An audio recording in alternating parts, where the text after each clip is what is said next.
Olá, meu nome é Natália, vou resolver uma dúvida da frente 2, é uma dúvida teórica, e a questão é: qual a diferença entre anagênese, cladogênese, irradiação adaptativa e convergência adaptativa?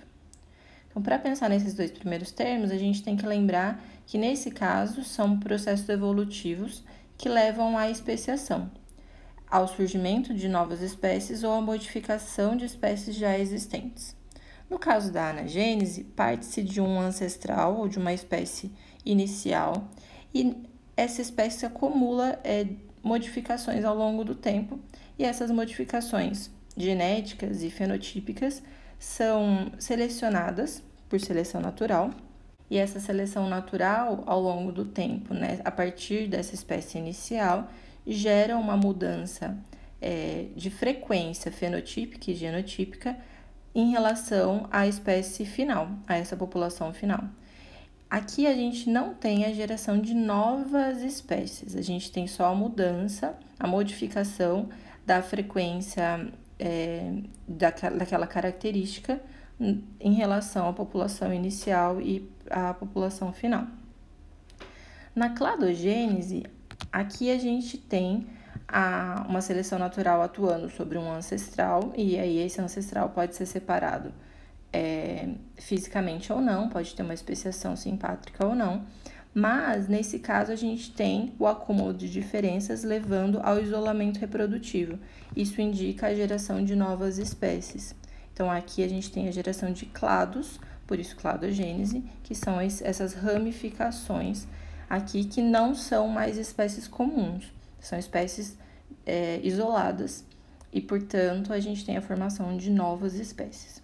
Então, como essa especiação vai acontecer depende do meio, depende do processo de seleção que esse meio está impondo sobre aquele ser.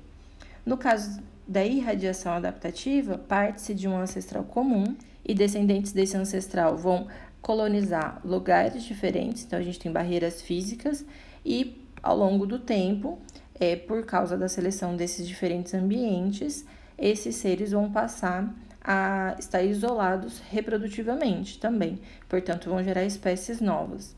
Nesse caso, a gente tem parte de uma base embriológica comum, que é esse ancestral primitivo, e as seleções são diferentes porque os ambientes são diferentes. Então, cada um dos seres torna-se diferente externamente por serem selecionados por esses ambientes com pressões seletivas muito específicas. Então, nesse caso, a gente tem o que a gente chama de homologia, ou características homólogas, que elas são internamente comuns, partem de um ancestral comum e características embriológicas comuns, mas externamente respondem a ambientes diferentes, então tem funções diferentes em cada um desses grupos novos, nessas espécies novas. Quando a gente fala de convergência adaptativa, é um processo um pouco diferente. Então, a partir de ancestrais diferentes, ocupando o mesmo ambiente, e agora, então, a pressão seletiva é igual para esses dois ancestrais, ou para descendentes desses dois ancestrais. Ao longo de muito tempo, essas pressões seletivas vão gerar as espécies que agora estão adaptadas àquele mesmo ambiente, por isso elas têm semelhanças externas. Então, as características surgiram e elas foram selecionadas por um mesmo ambiente, portanto, as características são semelhantes. E nesse caso, então, a gente chama ela de analogias, ou características análogas. A gente não tem semelhanças internas, porque elas não partem de uma base embriológica comum, mas por adaptação e seleção do meio que é igual, elas apresentam características com funções iguais.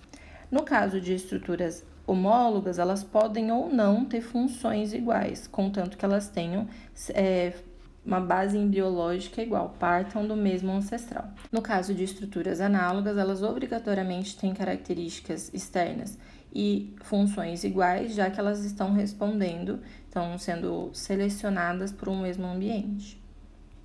Eu espero ter ajudado na diferenciação desses termos.